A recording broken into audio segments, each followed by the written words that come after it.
पिछली क्लासेज में हमने परावर्तन के बारे में पढ़ा था, जहाँ प्रकाश की किरणें एक माध्यम में किसी भी सरफेस से टकराती हैं, किसी वस्तु से टकराती हैं और वो वापस उसी माध्यम में आ जाती हैं।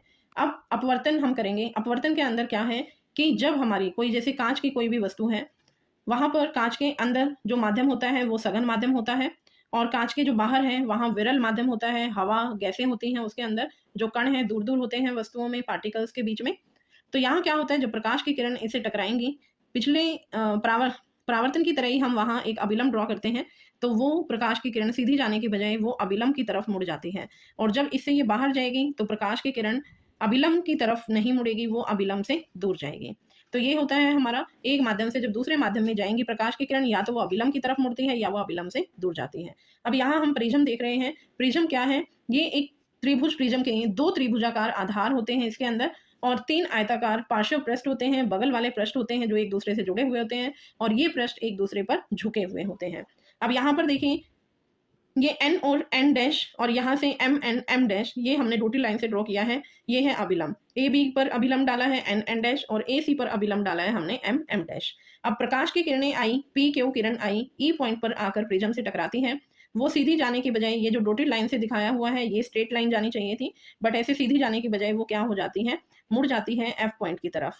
क्योंकि ये अपवर्तन का गुण होता है कि सीधी जाने की बजाय एक माध्यम से दूसरे माध्यम में या तो वो अभिलंब की तरफ मुड़ेगी या वो अभिलंब से दूर जाएगी। सेम ऐसे ही अब ये प्रकाश की किरण जब बाहर की तरफ निकलेगी तो वो RS पॉइंट की तरफ मुड़ती हुई आ जाएगी और जब ये बाहर की तरफ निकलती है तो यहाँ हमें 7 रंगों में ये प्रकाश की किरणें दिखाई देती हैं और इसे ही हम कहते हैं विक्षेपण, प्रकाश का विक्षेपण। अब देखिए आप चित्र में, यहाँ आपको प्रकाश का विक्षेपण दिखाई दे रहा है। ये क्यों होता है? क्योंकि यहाँ पर जो ये 7 रंग हैं, ये 7 रंगों का जो विक्षेपण होता है, जो बैंड होती हैं, किरणें मुड़ती हैं, वो अलग-अलग होते हैं। कोई कलर ज़्यादा बैंड होता है, कोई कलर कम बैंड होता है। तो इस तरह से हमें ये विबग्योर मिल जाता है। 7 रंगों में ये टूट जाते हैं, VIBGYOR। तो यहाँ क्या है, श्वेत प्रकाश का 7 अवयवी रंगों में बँट जाना क्या कहलाता है? विक्षेपण कहलाता है। इस विक्षेपण का कारण क्या है? जो श्वेत रंग होता है वो 7 रंगों से मिलकर बना हुआ है और इनकी जो तरंग दैर्ध्य होती है, मतलब इनकी जो वेवलेंथ होती है रंगों की, वो सबकी अलग-अलग होती है और ये अलग तरंग दैर्ध्य होने की वजह से जब प्रकाश की किरणें प्रिज्म से बाहर निकलती हैं, तो वो अपनी-अपनी तरंग दैर्ध्य के अनुसार अरेंज हो जाती हैं और इससे हमें 7 रंगों का बैंड दिखाई देता है। तरंग दैर्ध्य और जब ये किरणें मुड़ती हैं, तो ये एक दूसरे के अपोजिट होते हैं। जैसे लाल रंग का जो तरंग दैर्ध्य है वो सबसे अधिक होता है, इसीलिए लाल रंग सबसे कम मुड़ती है और बैंगनी रंग का तरंग दैर्ध्य सबसे कम होता है, तो बैंगनी रंग सबसे अधिक मुड़ती है। इसलिए जो बैंगनी रंग होता है वो नीचे की तरफ होता है और लाल रंग ऊपर की तरफ होता है। अब ये स्पेक्ट्रम हमें मिला है। स्पेक्ट्रम क्या है? प्रकाश के 7 रंगों का बैंड स्पेक्ट्रम या वर्णक्रम कहलाता है। अब जैसे हमने प्रिज्म के अंदर पढ़ा अपवर्तन, सेम ऐसे ही अपवर्तन वायुमंडल के अंदर भी होता है और वो क्यों होता है? वायुमंडल के कारण। वायुमंडल के अंदर बहुत सारी परतें बनी हुई होती हैं। हर जगह जो वातावरण है वो अलग-अलग तरह का होता है। कहीं धूल के कण ज़्यादा होते हैं, कहीं गैस होती हैं, कहीं आयंस होते हैं, जल वाष्प होते हैं। तो अलग-अलग तरह के माध्यम होने की वजह से परतें बन जाती हैं एंड जब उन परतों में से प्रकाश की किरणें आती हैं, तो वो सीधी आने की बजाय वो अपवर्तित होती रहती हैं, चेंज होती रहती हैं, कभी अभिलंब की तरफ, कभी अभिलंब से दूर। और ऐसे अपवर्तन की वजह से ही हमें जो तारे हैं वो टिमटिमाते हुए दिखाई देते हैं और ये कुछ चीज़ें ऐसी होती हैं जो हमें वास्तविक स्थिति के बजाय हमें अलग जगह पर दिखाई देते हैं। जैसे जो तारे होते हैं, तारे हमें जहाँ दिखाई दे रहे हैं वो वास्तव में वहाँ नहीं है। अपवर्तन की वजह से हमें वो आभास हो रहा है कि ये वहाँ पर प्रेज़ेंट है, लेकिन एक्चुअल में वो दूसरी जगह पर है। जिस तरह से आप देखते हैं कि एक काँच के ग्लास के अंदर आप पानी डालेंगे और उसमें कोई पेंसिल और पेन अगर आप डिप कर देते हैं, तो आप देखेंगे जहाँ पर भी हमारा वो पानी और हवा का माध्यम है, उस माध्यम में वो पेन मुड़ा हुआ दिखाई देता है। वो क्यों? अपवर्तन की वजह से, माध्यम चेंज होने की वजह से कि प्रकाश की किरणें हवा से पानी के अंदर गई हैं, तो वहाँ अपवर्तन हो जाता है और हमें वो पेंसिल या पेन मुड़ा हुआ दिखाई देता है। तारों में हमारे 2 केस होते हैं, एक तो हमें वो टिमटिमाते हुए दिखाई देते हैं और दूसरा जो उनकी वास्तविक स्थिति है, उसमें ना दिखने की बजाय हमें आभास होता है कहीं दूसरी जगह पर। तो ऐसा क्यों होता है? तारे पृथ्वी से बहुत दूर होते हैं, प्रकाश के बिंदु स्रोत के ये समान होते हैं। अब तारों से जब प्रकाश की किरणें चलकर पृथ्वी के वायुमंडल से अलग-अलग अपवर्तनांक वाली परतों से गुजरती हैं, तो इनसे जो प्रकाश की किरणों का पथ है वो थोड़ा-थोड़ा बदलता रहता है और जिस कारण हमें वो तारे टिमटिमाते हुए दिखाई देते हैं। जो ग्रह होते हैं वो तारों की अपेक्षा पृथ्वी के बहुत पास हैं, इसलिए उनसे परावर्तित जो प्रकाश होता है वो विस्तृत स्रोत की तरह माना जाता है। मतलब वहाँ से प्रकाश भी हमें ज़्यादा आ रहा है और उनको बहुत ज़्यादा परतों से नहीं गुजरना पड़ता, इसलिए अपवर्तन भी वहाँ कम हो रहा है, जिसकी वजह से हमें वो टिमटिमाते हुए दिखाई नहीं देते, सिर्फ तारे दिखाई देते हैं। इस चित्र में देखिए, चित्र में तारे की जो वास्तविक स्थिति है वो यहाँ पर है, लेकिन अलग अलग माध्यमों से गुजरने के बाद जो प्रकाश की किरण हम तक पहुँच रही है तो वो हमें आभासी स्थिति पर दिखाई देते हैं। आकाश को जब हम देखते हैं तो हमें आकाश का रंग नीला दिखाई देता है। इसका क्या कारण है? प्रकाश की किरण के अंदर 7 रंग होते हैं और हमने देखा तरंग दैर्घ्य के आधार पर कि जो लाल रंग की तरंग दैर्घ्य होता है वो सबसे ज़्यादा होता है और नीले रंग का तरंग दैर्घ्य जो ये नीचे है, violet colour, blue colour, green colour, उनका इनका तरंग दैर्घ्य कम होता है। जितना ज़्यादा तरंग दैर्घ्य होता है उतना ही उनका प्रकीर्णन फैलाव कम होता है। इसीलिए हमें लाल रंग दूर से दिखाई देता है क्योंकि उसका फैलाव नहीं होता, प्रकीर्णन नहीं होता। और जो आसमान है हमें वो नीला दिखाई दे रहा है क्योंकि वहाँ पर नीले रंग का प्रकीर्णन सबसे ज़्यादा हो जाता है, जिसकी वजह से हमारे आँखों में वो प्रवेश करता है और हमें आकाश नीला दिखाई देता है।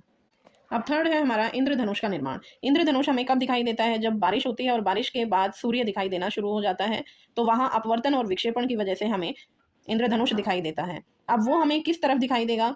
जिस तरफ सूर्य है उसके अपोजिट दिशा में आपको इंद्रधनुष दिखाई देगा। अगर सुबह आपको इंद्रधनुष दिखाई दे रहा है तो वो वेस्ट में दिखेगा और अगर आपको शाम की टाइम दिखाई दे रहा है तो वो आपको ईस्ट में दिखेगा।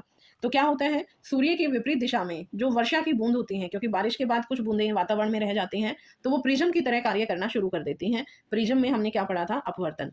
अब सूर्य से जो आपतित किरणें होती हैं, प्रकाश की किरणें हैं, ये बूंदें उसे अपवर्तित और विक्षेपित कर देती हैं, उसे फैला देती हैं 7 रंगों के अंदर और इससे आंतरिक रूप से परावर्तन होता है। आंतरिक रूप से परावर्तन क्या होता है? ये प्रकाश की किरणें बाहर जाने की बजाय ये वापस अंदर की तरफ ही मुड़ जाती हैं। ये है हमारा आंतरिक परावर्तन, मतलब अंदर की तरफ परावर्तन होना। एक अपवर्तन ये यहाँ पर हुआ एंड दूसरा क्या है? पूर्ण आंशिक अपवर्तन, आंतरिक अपवर्तन दूसरा। और जब यहाँ से लास्ट में प्रकाश की किरणें बाहर की तरफ निकलती हैं, अपवर्तन होता है, तो ये इंद्रधनुष हमें यहाँ इस समय दिखाई देता है। और जब इंद्रधनुष हमें दिखाई देगा तो नीचे आपको वायलेट कलर दिखाई देता है, विबग्योर, VIBGYOR, और ऊपर की तरफ आपको रेड कलर दिखाई देता है। अब है अगला प्रभाव हमारा टिंडल प्रभाव। टिंडल प्रभाव क्या होता है? जब प्रकाश की किरणें टकराती हैं कुछ कणों से जो निलंबित हो जाते हैं, एक जगह पर रुके हुए होते हैं, तो जब वो उनसे टकराती हैं तो प्रकाश की किरणें सभी दिशाओं में फैल जाती हैं, उसे कहा जाता है टिंडल प्रभाव। जैसे आप इस चित्र में देख रहे हैं, यहाँ पर आपको जो टोर्च से प्रकाश की किरणें निकल रही हैं उनके बीच में गैप है और जैसे जैसे वो इन 2 बीकर से गुजरी, ये जो गैप है वो इंक्रीज हो गया है, मतलब जो ये प्रकाश आ रहा था ये फैल गया है। यहाँ पर जो पानी और दूध का हमने मिश्रण लिया, यहाँ पर जो कण थे वो छोटे छोटे कण क्या कर देते हैं? इन प्रकाश की किरणों को फैला देते हैं। तो सेम वायुमंडल में भी होता है। वायुमंडल में जो वायु के अणु, धुएं के कण या जल की जो सूक्ष्म बूंदें होती हैं, धूल के कण होते हैं, उनसे जब प्रकाश की किरणें टकराती हैं तो ये किरण पुंज का रास्ता दिखाई देना स्टार्ट हो जाता है। मतलब जैसे आप अपने घर में भी देखते होंगे, अगर आपके घर का बिल्कुल पूरी तरह से दरवाजा बंद है और एक दरवाजे में कोई छेद बना हुआ है, तो उस छेद से जब प्रकाश की किरणें आती हैं तो जहां वो छेद से प्रकाश की किरणें आती हैं वहां कम गैप होता है और धीरे धीरे वो गैप बढ़ता हुआ चला जाता है, जिसमें हमें धूल के कण हिलते हुए दिखाई देते हैं। तो वही होता है टिंडल प्रभाव। अब ये टिंडल प्रभाव के कुछ उदाहरण देखिए। जैसे घना जंगल होता है, पत्तों के बीच में से जब रोशनी आती है तो हमें नीचे सर्कल बने हुए दिखाई देते हैं, तो वो क्यों होता है? टिंडल प्रभाव की वजह से। जब कोहरा होता है, धुंध होती है, आपको कुछ भी दिखाई नहीं देता, तो गाड़ियों से जो हेडलाइट की रोशनी होती है, जहाँ हेडलाइट्स हैं वहाँ रोशनी आपको कम स्पेस में दिखाई देती है और जैसे जैसे आप आगे देखेंगे वो रोशनी फैल जाती है। धुएं से भरा अगर कमरा है और कोई छोटा छिद्र है, वहाँ उस छिद्र में से आती हुई जो प्रकाश की किरणें होती हैं, वो प्रकाश की किरणें भी फैलती हुई हमें दिखाई देती हैं और उसमें वो धुएं के कण भी दिखते हैं।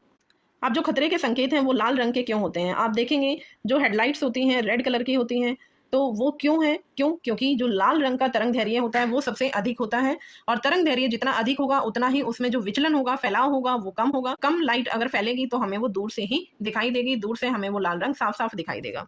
अब अगला पॉइंट है अग्रिम सूर्योदय और विलंबित सूर्यास्त। मतलब जो समय जब सूर्य उदय होता है उससे पहले और सूर्यास्त के बाद तक हमें सूर्य दिखाई देता है, 2 मिनट पहले और 2 मिनट बाद तक दिखाई देता है। तो ऐसा क्यों होता है?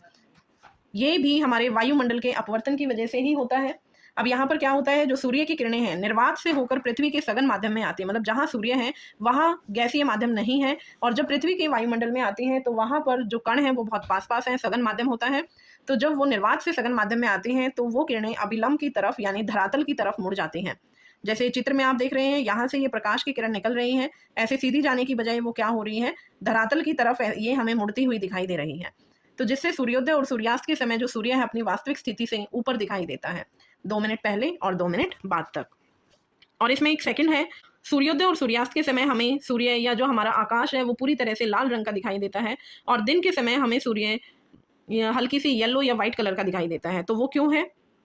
सूर्योदय और सूर्यास्त के समय जो सूर्य है वो क्षितिज पर होता है, मतलब वहाँ से जो दूरी तय करती हैं प्रकाश की किरणें जो सूर्य से निकल रही हैं, उन्हें ज़्यादा दूरी तय करनी होती है, और दिन के समय जब सूर्य हमारे बिल्कुल सिर के ऊपर होता है वहाँ इन्हें कम दूरी तय करनी पड़ती है। तो जब प्रकाश की किरणें दिन के समय आ रही हैं तो वहाँ प्रकाश की किरणें फैलती हुई जा रही, और सुबह और शाम के समय जब सूर्य की प्रकाश की किरणों को ज़्यादा दूरी तय करनी पड़ती है तो जो प्रारंभिक किरणें होती हैं, जो लाइट होती हैं, जैसे violet colour, indigo, blue, green, yellow colour, वो क्या हो जाते हैं, परकिरणन में चले जाते हैं, वो फैल जाते हैं और हमारे पास कलर रह जाता है रेड। और लास्ट में धीरे धीरे आते आते जब हम तक वो पहुंचने का समय होता है उस समय लाल रंग ही बच जाता है और फिर उसका परकिरणन होता है जिससे हमें वो लाल रंग का दिखाई देता है।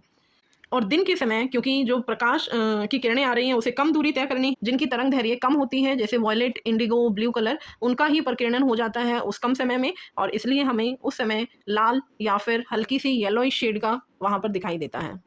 तो ये था बेटा आज का हमारा चैप्टर। ये बहुत ही इंपॉर्टेंट क्वेश्चंस हैं। ओवरऑल जब हम रिजल्ट यहाँ से निकालते हैं, जितने भी क्वेश्चंस हैं उन सभी में जो कारण आपको बताने हैं, अपवर्तन का कारण या प्रकाश का प्रकीर्णन, इंद्रधनुष में जैसे पूर्ण आंतरिक अपवर्तन आ जाएगा। तो ये 3 हमारी चीज़ें ऐसी हैं जिसके आधार पर आप इन क्वेश्चंस के आंसर दे सकते हैं। आई होप आपको ये समझ आया होगा। Thank you, bye bye.